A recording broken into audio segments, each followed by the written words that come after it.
Uqbah bin Abi Mu'ayth lahir di Makkah dari keluarga bangsawan Quraisy. Sebagai seorang yang tumbuh dalam lingkungan yang kaya dan terpandang, Uqbah memiliki kedudukan yang cukup tinggi di kalangan masyarakat Makkah. Sejak kecil, ia dikenal sebagai sosok yang disegani, dan seperti kebanyakan anak bangsawan Quraisy, Uqbah dibesarkan dengan gaya hidup yang mewah serta keyakinan kuat terhadap tradisi nenek moyangnya, termasuk penyembahan berhala. Uqbah tumbuh dewasa di tengah masyarakat yang sangat menghormati tatanan sosial mereka. Kebiasaannya bergaul dengan para pembesar Makkah, termasuk orang-orang seperti Ubay bin Khalaf, menjadikan Uqbah sebagai salah satu tokoh yang memiliki pengaruh dalam kelompok elit Quraisy.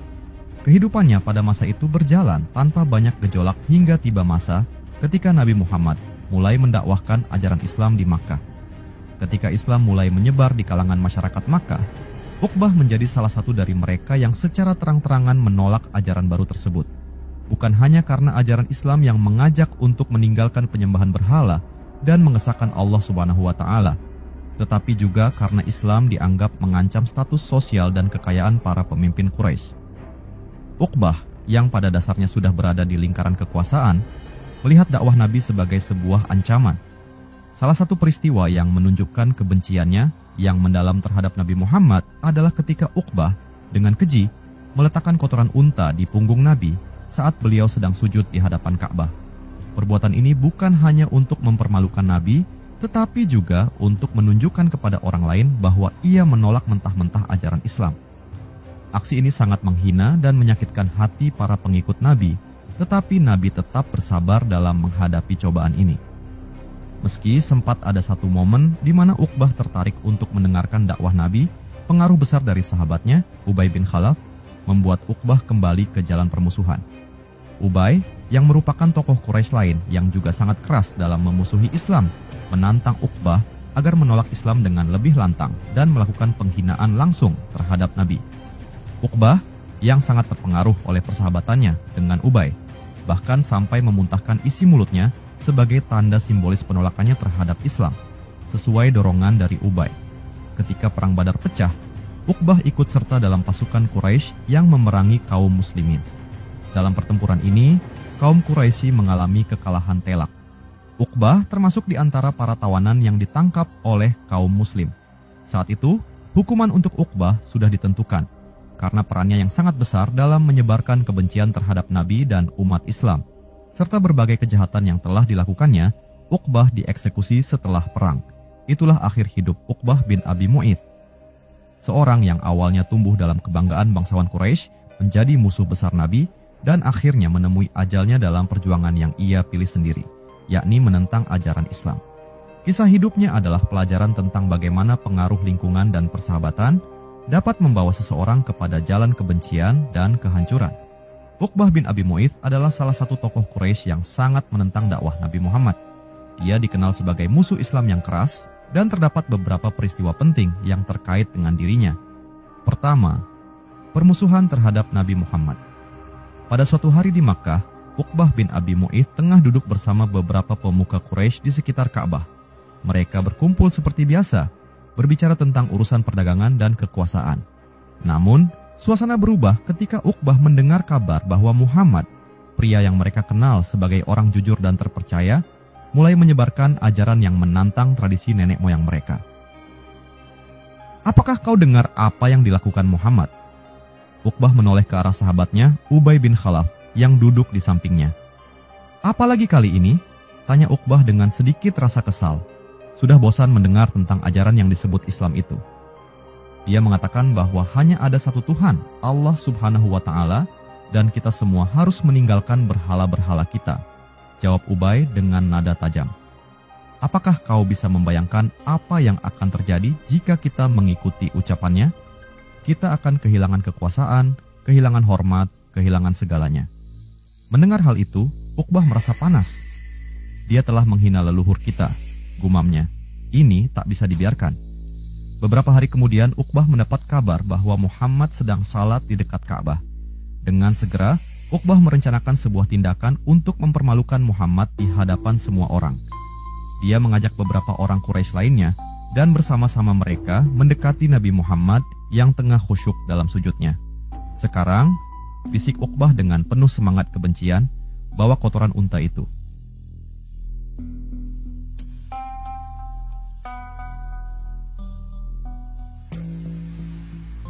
Salah satu dari mereka membawa kotoran besar dari seekor unta yang baru saja disembelih, dan Uqbah sendiri yang meletakkannya di punggung Nabi yang sedang sujud. Orang-orang di sekitar mereka tertawa terbahak-bahak melihat Nabi Muhammad dalam keadaan seperti itu. Tapi Nabi tidak bergerak, tetap dalam sujudnya dengan tenang meskipun punggungnya kini dipenuhi kotoran. Tak lama kemudian, Fatimah, putri Nabi, datang dengan air mata di matanya. Dengan lembut dan penuh kasih sayang, dia membersihkan kotoran dari punggung ayahnya, sementara Uqbah dan teman-temannya terus tertawa mengejek. Setelah Fatimah selesai, Nabi Muhammad bangkit dan berdiri. Dengan tenang, tanpa sedikit pun kebencian atau kemarahan di wajahnya, beliau menengadahkan tangan dan berdoa, "Ya Allah subhanahu wa ta'ala, balaslah perbuatan Quraisy ini." Uqbah yang mendengar doa itu sedikit merasa gentar, namun rasa sombongnya menutup ketakutan itu. Apa yang bisa dilakukan oleh doanya? Pikirnya dalam hati. Dia tak lebih dari seorang lelaki biasa. Namun, peristiwa itu tak hanya berhenti di situ. Suatu hari, Uqbah yang penasaran mencoba mendekati Nabi Muhammad untuk mendengarkan apa yang sebenarnya beliau ajarkan. Pada saat itu, Nabi membacakan ayat-ayat Al-Quran dengan suara yang lembut namun penuh makna. Kata-kata itu menyentuh hati Uqbah, meski ia berusaha menolaknya. Ada sesuatu yang berbeda dari ucapan Nabi kali ini, dan Uqbah merasa sedikit tergugah. Namun, ketika kabar bahwa Uqbah mendengarkan ajaran Muhammad sampai ke telinga Ubay bin Khalaf, sahabat karibnya, Ubay tidak bisa menerima hal itu. Suatu malam, Ubay mendatangi Uqbah dengan wajah marah. "Aku dengar kau duduk mendengarkan Muhammad?" tanya Ubay dengan tajam. "Aku hanya ingin tahu apa yang sebenarnya dia katakan," jawab Uqbah, berusaha membela diri. "Jangan pernah biarkan aku mendengarmu melakukan itu lagi," bentak Ubay. "Jika kau masih ingin disebut sahabatku, kau harus mempermalukan Muhammad. Jika tidak, kau bukan lagi bagian dari kita." Mendengar ancaman dari sahabat terdekatnya, Uqbah merasa terpojok. Persahabatannya dengan Ubay terlalu penting baginya. Maka, dengan penuh rasa terpaksa, Uqbah memutuskan untuk memenuhi tuntutan Ubay. Dia mendatangi Nabi dan melakukan penghinaan yang lebih parah, bahkan meludahi wajah beliau. Uqbah merasa puas setelah itu, yakin bahwa persahabatannya dengan Ubay akan tetap utuh. Namun di dalam hatinya, ada sedikit rasa sesal yang mengendap. Namun, permusuhan Uqbah terhadap Nabi tidak berhenti di situ. Ketika Perang Badar terjadi, Uqbah ikut serta dalam pasukan Quraisy. Mereka yakin bahwa dengan kekuatan mereka, kaum muslimin akan mudah dikalahkan. Tapi takdir berkata lain. Dalam pertempuran itu, kaum Quraisy kalah telak dan Uqbah menjadi salah satu dari sedikit yang ditawan. Di depan Nabi Muhammad yang kini menjadi pemenang dalam peperangan tersebut, Uqbah berdiri dengan ketakutan. Wajahnya pucat dan dia tahu apa yang akan terjadi. Nabi mengingatkan Uqbah tentang semua penghinaan dan kekejaman yang dia lakukan. Meski Uqbah memohon belas kasihan, keadilan harus ditegakkan. "Apakah kau mengingat apa yang kau lakukan padaku di dekat Ka'bah, Uqbah?" tanya Nabi dengan tenang, mengingatkan Uqbah akan dosa-dosanya. Uqbah tak bisa menjawab. Dia tahu inilah akhirnya. Eksekusi Uqbah bin Abi Mu'ayth menjadi titik akhir dari permusuhannya terhadap Islam dan Nabi Muhammad. Sebuah nasib yang tak bisa dia hindari, hasil dari tindakan keji dan permusuhannya yang bertahun-tahun. Kedua, persahabatan dengan Ubay bin Khalaf. Uqbah bin Abi Mu'ayth dan Ubay bin Khalaf adalah dua sosok yang dikenal sebagai tokoh terpandang di kalangan Quraisy. Mereka memiliki banyak kesamaan, keduanya berasal dari keluarga kaya dan berpengaruh, serta sama-sama menikmati gaya hidup mewah di Makkah. Namun, yang paling mengikat persahabatan mereka adalah pandangan yang sama. Keduanya sangat menentang ajaran Islam yang disampaikan oleh Nabi Muhammad. Sejak awal kemunculan dakwah Nabi, Uqbah dan Ubay telah sepakat bahwa ajaran itu adalah ancaman besar bagi tatanan masyarakat Quraisy. Persahabatan mereka semakin erat bukan hanya karena hubungan pribadi, tetapi juga karena kebencian yang sama terhadap Islam. Pada suatu sore, Uqbah dan Ubay sedang duduk di rumah Ubay, berbicara tentang pengaruh semakin meluasnya Islam. Wajah Ubay terlihat tegang, matanya menyiratkan kegelisahan yang tak biasa. "Kau tahu, Uqbah," kata Ubay sambil memandangi jauh keluar jendela, "ajaran Muhammad ini semakin menyebar. Banyak dari rakyat kita yang mulai tertarik padanya. Bukan hanya rakyat kita, jawab Uqbah dengan sedikit kekesalan. Beberapa orang dari golongan kita bahkan sudah mulai mendengarkannya. Ubay menoleh dengan cepat, matanya menajam. Termasuk kau, Uqbah. Kau sudah duduk mendengarkan Muhammad, bukan? Uqbah terdiam sejenak. Ia tahu apa yang akan terjadi jika Ubay tahu bahwa ia pernah sekali mendengarkan Nabi Muhammad berbicara. Meski saat itu, hanya rasa penasaran yang mendorongnya.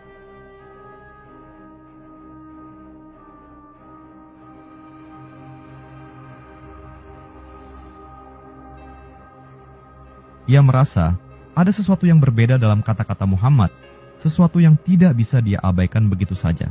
Namun, ia juga tahu bahwa Ubay tidak akan pernah memaafkannya. Aku hanya ingin tahu apa yang dia katakan, jawab Uqbah dengan hati-hati. Tidak ada salahnya mendengarkan. Tidak ada salahnya.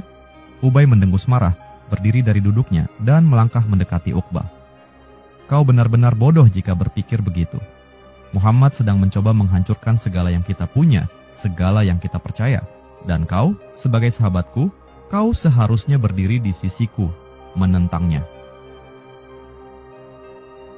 Uqbah merasakan kekecewaan yang mendalam dari sahabatnya, tetapi ia juga tahu bahwa posisinya di Makkah sangat tergantung pada hubungan baiknya dengan orang-orang seperti Ubay.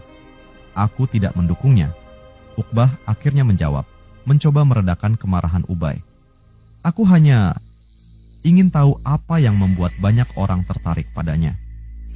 Ubay tidak puas. Ia menggelengkan kepalanya, lalu dengan tegas berkata, jika kau ingin tetap menjadi bagian dari kaum kita, jika kau masih ingin disebut sahabatku, maka kau harus mempermalukan Muhammad di depan semua orang. Buktikan bahwa kau tidak berpihak padanya. Kalau tidak, jangan harap kita akan tetap bersahabat. Uqbah terdiam. Dalam hatinya, ia tahu bahwa tuntutan Ubay terlalu keras, tapi persahabatan mereka begitu berharga baginya. Ubay adalah orang yang sangat berpengaruh di kalangan Quraisy, dan kehilangan dukungan dari Ubay bisa berarti bencana bagi status sosialnya.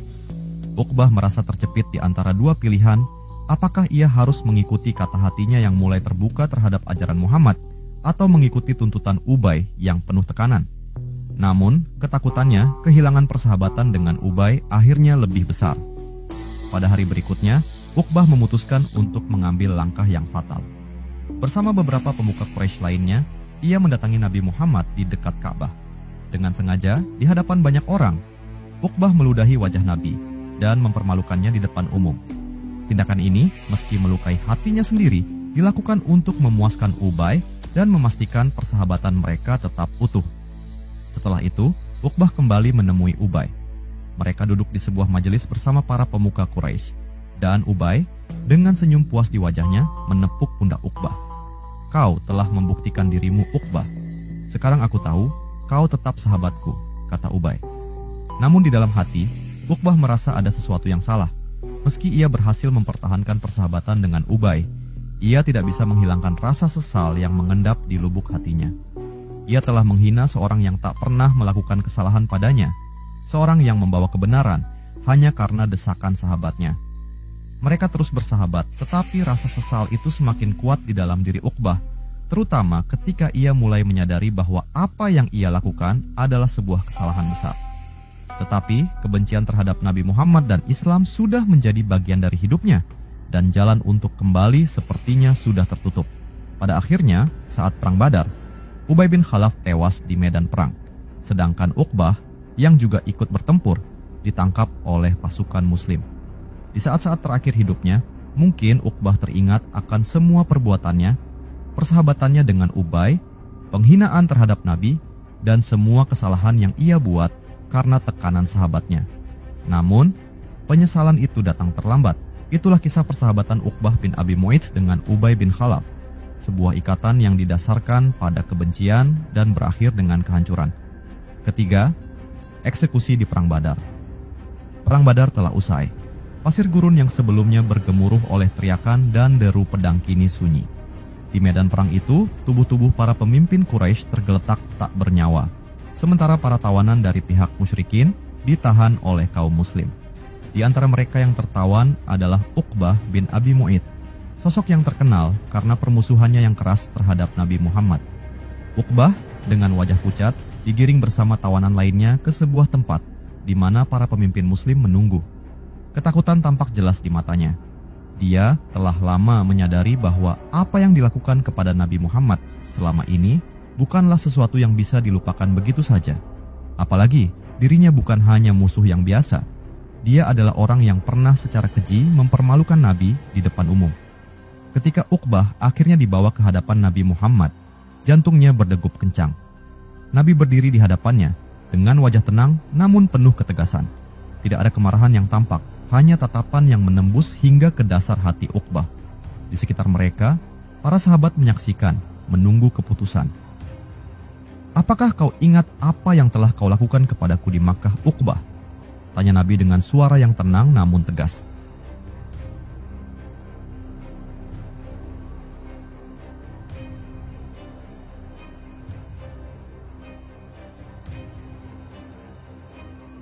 Uqbah terdiam.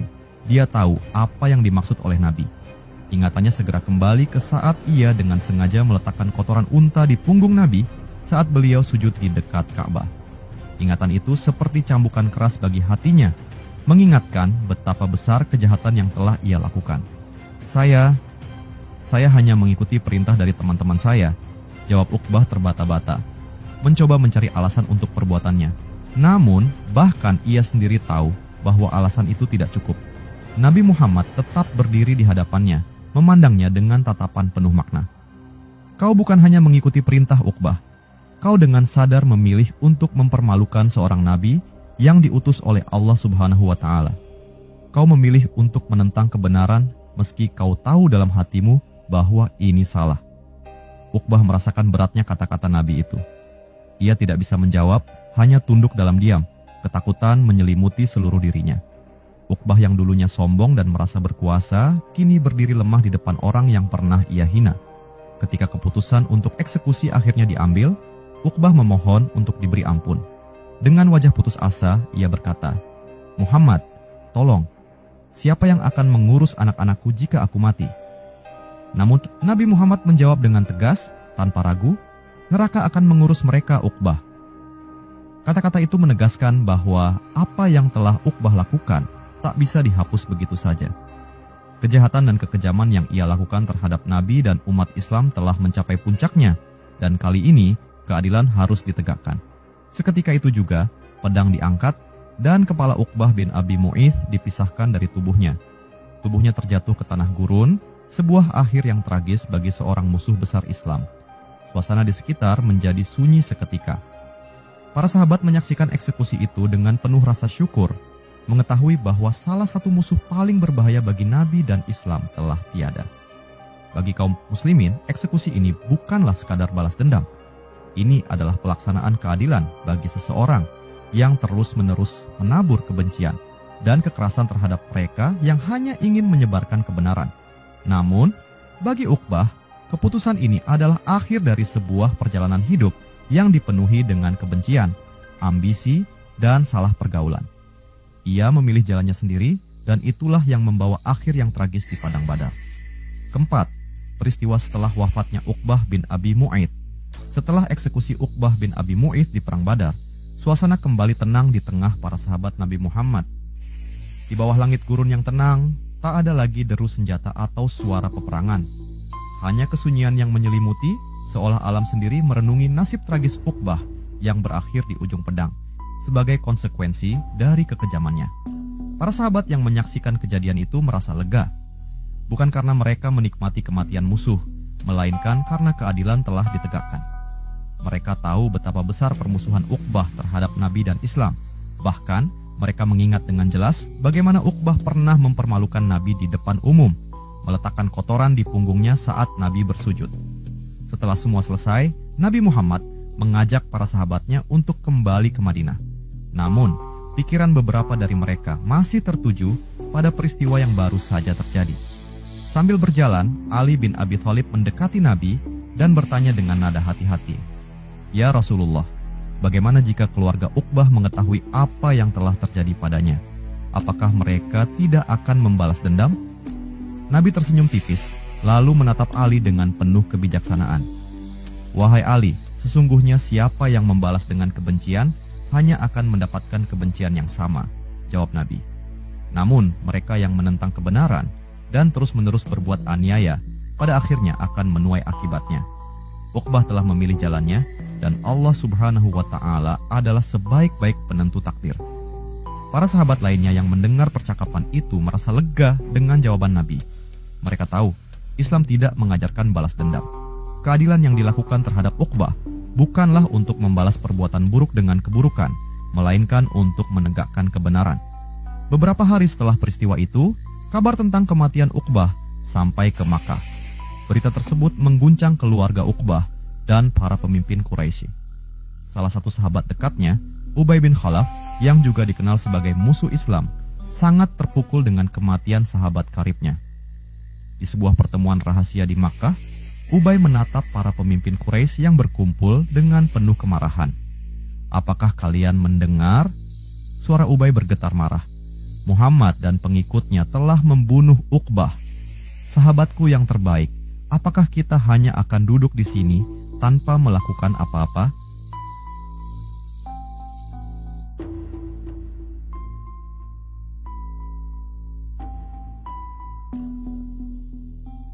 Salah satu pemimpin Quraisy, Abu Sufyan, menggelengkan kepalanya dengan tenang, namun penuh tekad. "Tidak, Ubay, kita akan menuntut balas. Kematian Uqbah dan kekalahan kita di Badar adalah aib bagi Quraisy. Kita akan mengumpulkan kekuatan dan membalas dendam." Ubay memukul meja dengan kepalan tangannya. "Aku bersumpah demi berhala-berhala kita, bahwa aku tidak akan beristirahat sampai Muhammad tewas di tanganku. Sahabatku tidak akan mati sia-sia." Namun, meski dendam berkobar di hati orang-orang Quraisy di Madinah, suasana berbeda. Nabi Muhammad dan para pengikutnya terus melanjutkan kehidupan dengan damai, berusaha membangun masyarakat yang adil dan penuh kasih. Meski mereka tahu bahwa kaum Quraisy tidak akan tinggal diam, mereka lebih memilih memperkuat iman dan persatuan, bukan menghabiskan waktu memikirkan dendam. Suatu malam di Madinah, Nabi Muhammad duduk bersama beberapa sahabatnya, berbincang mengenai keadaan setelah Perang Badar. Umar bin Khattab, yang dikenal keras dan tegas, menyuarakan kekhawatirannya. "Ya Rasulullah, kaum Quraisy pasti tidak akan tinggal diam. Mereka akan datang lagi dengan kekuatan yang lebih besar. Apa yang akan kita lakukan?" Nabi menatap Umar dengan penuh keyakinan. "Wahai Umar, ingatlah, kita tidak berperang untuk membalas dendam. Kita berperang karena kita dipaksa untuk mempertahankan kebenaran. Jika mereka datang lagi, kita akan siap. Namun, yang paling penting adalah menjaga iman kita tetap kuat. Allah Subhanahu wa Ta'ala bersama kita." Para sahabat mengangguk setuju. Mereka paham apa yang terjadi dengan Uqbah bin Abi Mu'ayth dan musuh-musuh lainnya adalah bagian dari ketetapan Allah Subhanahu wa Ta'ala. Meskipun mereka tidak mengharapkan perang, mereka siap jika harus mempertahankan agama dan keyakinan mereka. Kematian Uqbah bin Abi Mu'ayth menjadi sebuah titik balik bagi banyak orang. Di pihak Quraisy, kematiannya menyulut dendam yang akhirnya memicu pertempuran-pertempuran berikutnya, seperti Perang Uhud. Namun, di pihak Muslim, kematian musuh besar seperti Uqbah bukanlah kemenangan yang dirayakan dengan kebencian, melainkan sebuah pelajaran bahwa kebenaran selalu menemukan jalannya, dan keadilan Allah Subhanahu wa Ta'ala selalu berlaku bagi mereka yang menentangnya. Dengan berlalunya waktu, nama Uqbah bin Abi Mu'ayth menjadi simbol dari orang-orang yang memilih jalan kebencian dan akhirnya binasa karenanya. Dan bagi kaum muslimin, ini adalah pengingat bahwa setiap tindakan, baik atau buruk, akan selalu berbuah pada akhirnya, dan Allah Subhanahu wa Ta'ala lah sebaik-baik pembalas. Kisah Uqbah bin Abi Mu'ayth menyimpan banyak pelajaran penting bagi kaum muslim. Ia adalah salah satu tokoh Quraisy yang dikenal sebagai musuh besar Islam, dengan kekejaman dan kebencian yang begitu dalam terhadap Nabi Muhammad. Dari perjalanan hidupnya, kaum muslim dapat mengambil pelajaran berharga tentang bahaya kekerasan hati, pengaruh pergaulan buruk, serta konsekuensi dari memilih jalan yang salah. Uqbah adalah contoh seseorang yang memiliki kesempatan untuk menerima kebenaran, tetapi karena tekanan sosial dan pengaruh buruk dari sahabatnya, Ubay bin Khalaf, ia memilih untuk menolak. Ia pernah mendengarkan dakwah Nabi Muhammad, bahkan hatinya sempat tersentuh oleh kata-kata penuh hikmah dari ajaran Islam. Namun, ia lebih mengutamakan status sosial dan persahabatannya dengan Ubay daripada merenungkan kebenaran yang disampaikan oleh Rasulullah. Ini menunjukkan kepada kita betapa besar pengaruh lingkungan dan pergaulan dalam membentuk keputusan hidup seseorang. Dari sini, kaum muslim dapat belajar bahwa menjaga lingkungan pergaulan yang baik dan menjauhi teman yang membawa pada keburukan adalah hal yang sangat penting. Islam mengajarkan bahwa teman yang baik akan membawa kita pada kebaikan, sedangkan teman yang buruk akan membawa kita pada kehancuran, sebagaimana yang dialami oleh Uqbah. Selain itu, Uqbah juga merupakan contoh dari akibat buruk dari kekerasan hati dan penolakan terhadap kebenaran. Ia dengan sengaja menghina Nabi Muhammad, bahkan sampai pada tindakan-tindakan yang sangat keji, seperti meletakkan kotoran unta di punggung Nabi saat beliau sedang sujud. Tindakan ini tidak hanya memperlihatkan kebenciannya, tetapi juga menunjukkan bagaimana kekerasan hati dapat membuat seseorang melakukan hal-hal yang tidak manusiawi. Namun, pada akhirnya, Uqbah harus menanggung konsekuensi dari perbuatannya. Kematian tragisnya dalam Perang Badar menjadi pengingat bahwa setiap tindakan akan mendapatkan balasannya di dunia maupun di akhirat. Pelajaran lain yang dapat diambil adalah tentang pentingnya memiliki keberanian untuk memisahkan diri dari hal-hal yang salah, meskipun itu datang dari teman atau kelompok terdekat. Uqbah, karena ketakutannya akan kehilangan status sosial dan hubungan dengan Ubay, memilih untuk terus berada di jalur yang salah.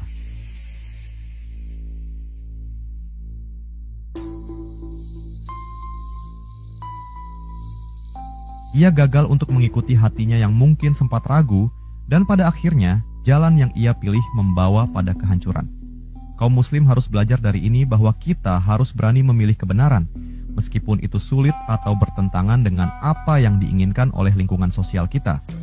Oleh karena itu, kisah Uqbah bin Abi Mu'ayth adalah cermin bagi kaum muslim untuk memahami bahwa kehidupan ini adalah pilihan. Setiap pilihan yang kita ambil memiliki konsekuensinya, dan memilih jalan yang benar, meski sulit, akan selalu membawa kita pada keselamatan. Sebaliknya, memilih untuk menolak kebenaran dan membiarkan kebencian atau pergaulan buruk menguasai diri hanya akan membawa pada kebinasaan. Dengan merenungi kisah Uqbah, kita diingatkan untuk selalu menjaga hati, mencari pergaulan yang baik, dan berani mengambil langkah-langkah yang benar, meskipun itu berarti melawan arus. Sebagaimana yang diajarkan dalam Islam, hidayah adalah milik Allah Subhanahu wa Ta'ala, tetapi tugas kita adalah terus mencari kebenaran dan bertahan di jalannya, terlepas dari rintangan yang kita hadapi. Uqbah bin Abi Mu'ayth adalah salah satu tokoh terkemuka di kalangan suku Quraisy, dan pengaruhnya sangat besar di Makkah sebelum kedatangan Islam. Sebagai seorang bangsawan kaya yang berasal dari keluarga terpandang, Uqbah memiliki akses ke lingkaran elit Quraisy dan dihormati karena kekayaannya serta hubungan dekatnya dengan para pemimpin Quraisy lainnya. Ia terkenal karena permusuhan kerasnya terhadap Nabi Muhammad dan dakwah Islam, yang menunjukkan betapa kuatnya pengaruhnya dalam menggerakkan perlawanan terhadap ajaran Islam. Beberapa pengaruh utama Uqbah bin Abi Mu'ayth di suku Quraisy antara lain: 1. Pemimpin kaum yang anti-Islam. Uqbah memainkan peran penting sebagai salah satu pemimpin yang paling lantang menentang Nabi Muhammad dan ajaran Islam. Ia menggunakan pengaruhnya untuk memperkuat gerakan penolakan terhadap Islam di kalangan masyarakat Makkah. Tindakannya termasuk penghinaan terhadap Nabi di depan umum, seperti meletakkan kotoran unta di punggung Nabi saat beliau sujud. Bukan hanya mencerminkan kebenciannya, tetapi juga menginspirasi kaum Quraisy lainnya untuk ikut menindas kaum muslim yang lemah. 2. Pengaruh melalui persahabatan dengan tokoh kunci Quraisy. Salah satu bentuk kekuatan Uqbah adalah hubungan dekatnya dengan Ubay bin Khalaf, salah satu tokoh Quraisy yang juga terkenal sebagai musuh Islam. Persahabatan ini memperkuat pengaruhnya di kalangan elit Quraisy. Melalui aliansinya dengan Ubay dan tokoh-tokoh lain, Uqbah mampu mempertahankan posisinya di lingkaran kekuasaan Quraisy dan memengaruhi keputusan mereka untuk melawan Nabi Muhammad dan para pengikutnya. 3. Penggerak tekanan sosial terhadap Islam. Uqbah bersama dengan para pemimpin Quraisy lainnya berperan dalam menciptakan tekanan sosial dan intimidasi terhadap orang-orang yang mulai tertarik pada ajaran Islam. Ia tidak segan-segan menggunakan posisinya untuk mempermalukan dan menyiksa para pengikut Nabi yang lemah, baik secara fisik maupun psikologis. Dalam hal ini, ia menjadi bagian dari kekuatan Quraisy yang berusaha mempertahankan tradisi lama, terutama penyembahan berhala yang merasa terancam oleh ajaran tauhid, keesaan Allah Subhanahu wa Ta'ala yang dibawa Nabi Muhammad. 4. Simbol kekuasaan tradisional Quraisy. Sebagai seorang bangsawan Quraisy, Uqbah bin Abi Mu'ith juga menjadi simbol dari kaum elit yang merasa bahwa kekayaan dan kedudukan mereka bergantung pada menjaga status quo. Islam, dengan ajarannya tentang persamaan derajat dan penghapusan sistem kasta sosial yang ketat, mengancam sistem kekuasaan yang sudah mapan. Uqbah, seperti banyak pemimpin Quraisy lainnya, takut bahwa ajaran baru ini akan mengguncang tatanan sosial yang memberikan mereka kekuasaan dan kekayaan. Oleh karena itu, ia menggunakan pengaruhnya untuk menolak perubahan ini dengan segala cara yang mungkin. Pemimpin kelima dalam propaganda anti-Islam. Selain tindakan fisik, Uqbah juga terlibat dalam menyebarkan propaganda anti-Islam. Melalui perkataan dan aksinya, ia mencoba mempengaruhi opini masyarakat Quraisy agar tetap menentang Nabi Muhammad dan para pengikutnya. Ia adalah salah satu tokoh yang paling gigih menolak segala bentuk dakwah Islam dan tidak segan-segan menggunakan kekerasan verbal untuk mencela dan merendahkan Nabi dan ajarannya di depan umum. Namun, pengaruh Uqbah di suku Quraisy berakhir tragis. Keterlibatannya dalam Perang Badar dan eksekusi setelah kekalahan Quraisy di perang tersebut menandai akhir dari kekuasaannya. Kematian Uqbah bin Abi Mu'ith tidak hanya menjadi simbol dari kehancuran fisik seorang pemimpin Quraisy yang menentang Islam, tetapi juga menandai kegagalan total gerakan anti-Islam yang ia pimpin bersama tokoh-tokoh Quraisy lainnya. Meski ia berusaha sekuat tenaga untuk mempertahankan tradisi lama Quraisy, pada akhirnya ajaran Islam yang dibawa oleh Nabi Muhammad berhasil menyebar dan diterima oleh sebagian besar masyarakat Arab. Peristiwa-peristiwa ini menunjukkan bahwa Uqbah adalah salah satu tokoh Quraisy yang sangat keras terhadap dakwah Islam dan terlibat dalam tindakan penghinaan terhadap Nabi, hingga akhirnya dia menemui ajalnya dalam perang